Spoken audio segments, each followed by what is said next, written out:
Chapter 6, Introduction to Candlesticks. To understand my strategies in the next section, we need to quickly review the price action and the fundamentals of candlestick charts.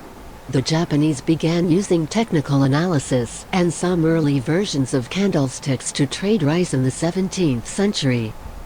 Much of the credit for candlestick development and charting goes to a legendary rice trader named Hama from the town of Sakata, Japan.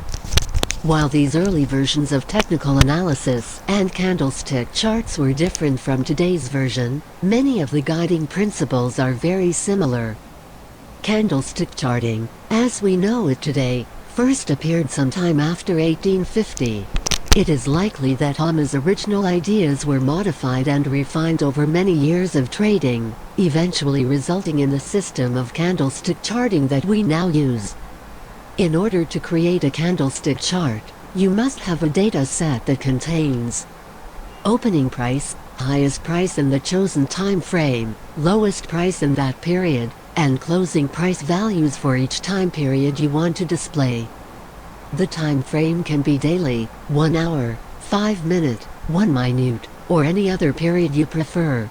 The hollow or filled portion of the candlestick is called the body. The long thin lines above and below the body represent the high-low range and are called shadows. The high is marked by the top of the upper shadow and the low by the bottom of the lower shadow. Two examples follow in figure 6.1. If the stock closes higher than its opening price, a hollow candlestick is drawn with the bottom of the body representing the opening price and the top of the body representing the closing price. If the stock closes lower than its opening price, a filled candlestick is drawn with the top of the body representing the opening price and the bottom of the body representing the closing price. Figure 6.1 Candlestick Examples. Besides candlestick charting, there are other styles for representing price action including bars, lines, and point and figure. I personally, however, consider candlestick charts more visually appealing and easier to interpret. Each candlestick provides an easy-to-decipher picture of price action. A trader can immediately compare the relationship between the open and close as well as the high and low. The relationship between the open and close is considered vital information and forms the essence of candlesticks. Here is my 9th-day trading rule. Rule 9. Hollow candlesticks, where the close is greater than the open, indicate buying pressure. Filled candlesticks, where the close is less than the open, indicate selling pressure. Price action and mass psychology. At every moment in the market there are basically 3 categories of traders: the buyers, the sellers, and the undecided traders. The actual prices of transactions are the result of the actions of all of these traders at a particular point in time: the buyers, the sellers, and the undecided. Buyers who are looking for deals and want to spend as little as possible to enter a trade. Conversely, sellers who are wanting to sell their shares for as high of a price as possible. It's basic human nature. In some countries and cultures, bargaining and negotiating a price is very common when you are shopping in a store. The person selling the product wants to make as much money as possible, while the person shopping for the product wants to spend as little of their money as possible. In day trading, the difference between the two is called the bid-ask spread. The ask is the asking price of the merchant and, of course, the bid is the price the shopper offers. In both the marketplace and in day trading, there is a third factor that can also affect prices: the undecided shopper and the undecided trader. The undecided traders are the people staring patiently, and at times not so patiently, at their computer monitors to see which side will prevail. The undecided traders are the key in pushing the price higher or lower. They're feared by all of the other traders. Let's go back to the example of a marketplace in the previous paragraph.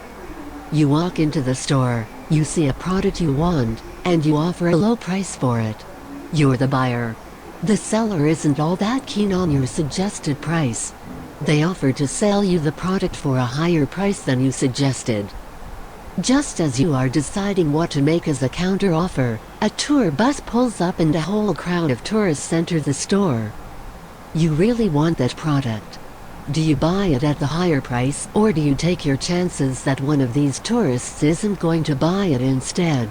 The clock is ticking, and you're under pressure. Likewise, let's pretend you're the seller for a moment. You know that quite a few stores in this imaginary marketplace are selling the exact same product. You're a savvy merchant. You open your store 30 minutes before the others open their doors to the public. Do you take your chances that this early morning shopper will buy your product at your price, or will they wait until all of the other stores open and try to strike a better deal with them for the same product? The clock is ticking, and you're under pressure. In each of these scenarios, the fear of the unknown, the fear of the undecideds, encourage, shall we say, buying and selling. Buyers are buying because they expect that prices will go up. Buying by bulls pushes the market up, or as I like to phrase it, buyers are in control. The result is that buyers are willing to pay higher and higher prices and to bid on top of each other. They are apprehensive that they will end up paying higher prices if they don't buy now. Undecided traders accelerate price increases by creating a feeling of urgency among the buyers, who then buy quickly and cause prices to go higher. Sellers are selling because they expect that prices will go down.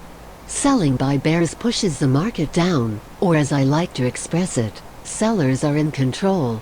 The result is that sellers are willing to accept lower and lower prices. They are apprehensive that they may not be able to sell any higher and will end up selling at even lower prices if they miss selling now. Undecided traders make prices decrease faster by creating a sense of urgency among the sellers. They rush to sell and push the prices lower.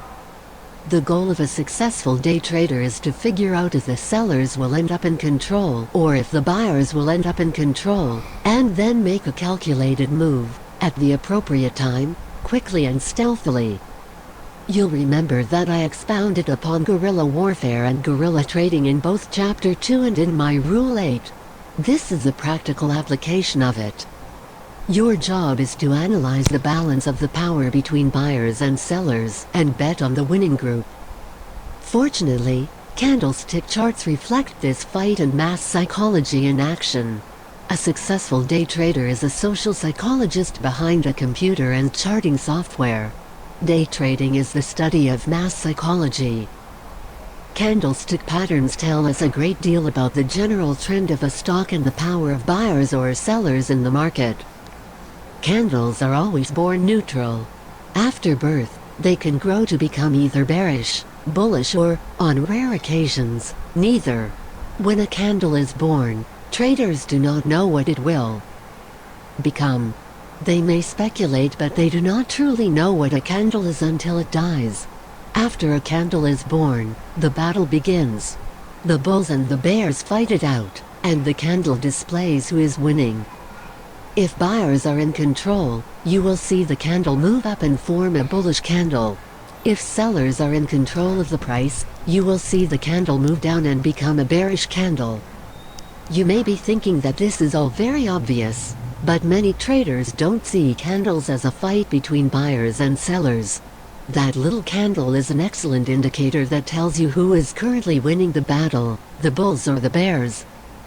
In the next section, I'll provide you with a quick overview of the 3 most important candlesticks for day trading, and then, in Chapter 7, I will explain how you can trade using these patterns in each of your trading strategies. Bullish candlesticks. Candles with large bodies toward the upside, as you will see in figures 6.2 and 6.3 below, are very bullish. It means that the buyers are in control of the price action, and it is likely that they'll keep pushing the price higher. The candle not only tells you the price, it tells you that the bulls are winning and that they have power. Figure 6.2- bullish candles. Figure 6.3- a series of bullish candles shows bulls are in control of the price. Bearish candlesticks. On the other hand, bearish candles are any candles that show a bearish body. So what does the bearish candle tell you? It tells you that the sellers are in control of the price action in the market and that buying, or a long position, would not be a great idea. Filled candles that have a big filled body, such as in figures 6.4 and 6.5 below, mean that the open was at a high and the close was at a low. This is a good indicator of a bearishness in the market. Figure 6.4 bearish candles. Figure 6.5 a series of bearish candles shows bears are in control of the price.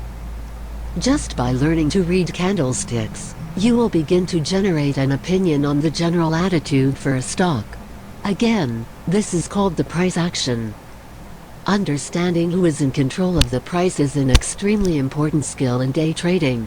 As I mentioned, a successful trader really is a social psychologist armed with a computer and trading software. Day trading truly is the study of mass psychology during the day. Your job as a successful day trader is to figure out if the sellers will end up in control or if the buyers will end up in control. Back in Chapter 2 I used the example of a sandbox in a schoolyard. You don't want to be off in the sandbox doing your own thing. If you are, you're in the wrong place. If the buyers are strong, you want to be buying and holding. If the sellers are strong, you want to be selling and selling short. You definitely do not want to be off in the sandbox doing your own thing. You want to be where the action is. And if you can't decide what that action is, if it looks like it's a toss-up, don't do anything. Bide your time or move on to look for another potential trade. Never forget that the successful day trader is just like a guerrilla soldier. You make calculated moves, at the appropriate time, quickly and stealthily. If you cannot recognize who is winning the battle, stand aside. Let the bulls and the bears fight with each other and then enter trades only when you are reasonably certain which side is likely to win. You never want to be on the wrong side of the trade. It is important therefore to learn how to read candlesticks and how to constantly interpret the price action while you are trading.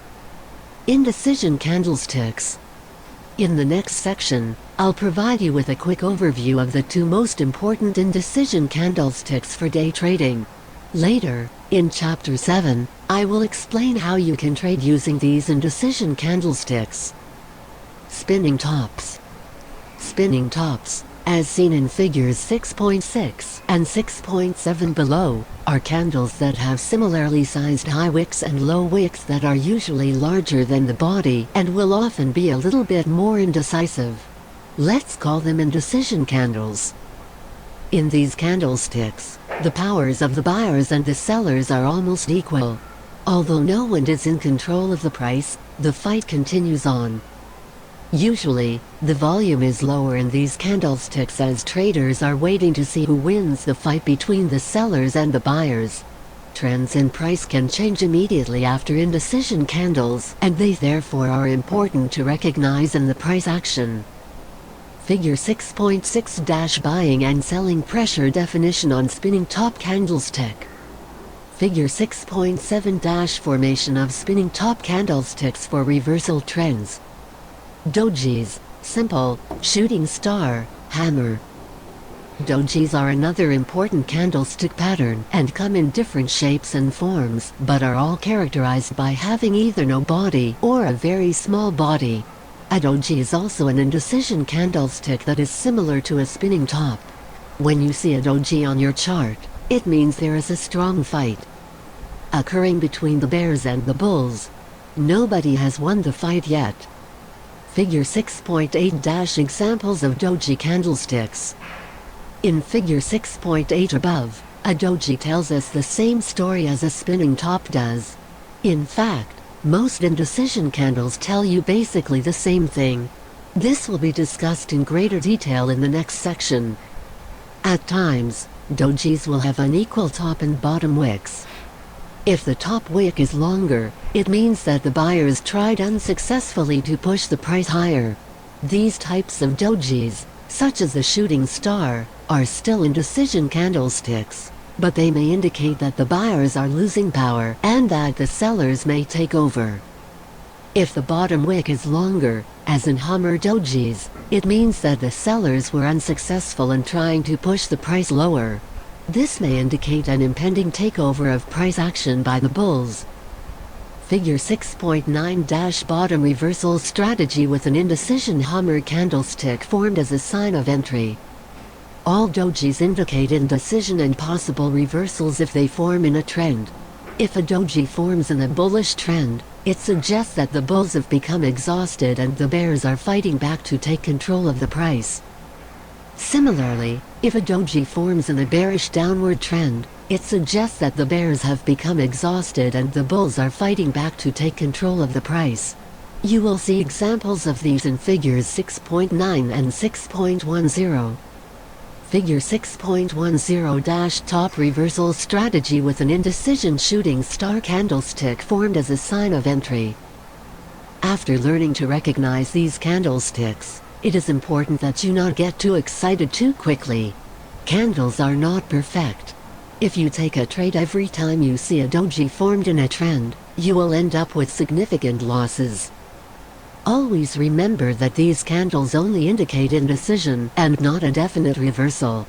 To use indecision candles effectively, you must look for confirmation candles and ideally use them with other forms of analysis such as support or resistance levels, both of which are explained in Chapter 7. Candlestick Patterns. Many traders love to identify complicated chart patterns and make trading decisions based on them. There are hundreds of imaginatively named candlestick patterns that you will find with a Google search, including head and shoulders, cup and handle, abandoned baby, dark cloud cover, downside Suzuki gap, dragonfly, morning star, evening star, falling three methods, harami, stick sandwich, three black crows, three white soldiers, and many more.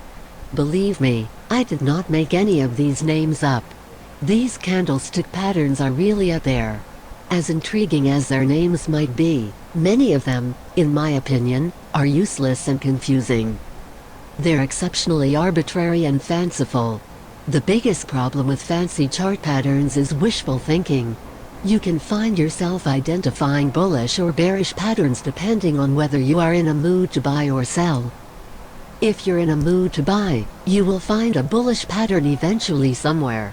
If you feel like selling short, you'll recognize a bearish pattern like head and shoulders somewhere. I am skeptical of even the most famous patterns, such as the above-mentioned cup and handle and head and shoulders patterns. Accordingly, I won't discuss these types of patterns in this book. Instead, in Chapter 7, I introduce a day trading strategy based on a simple formation, the ABT pattern.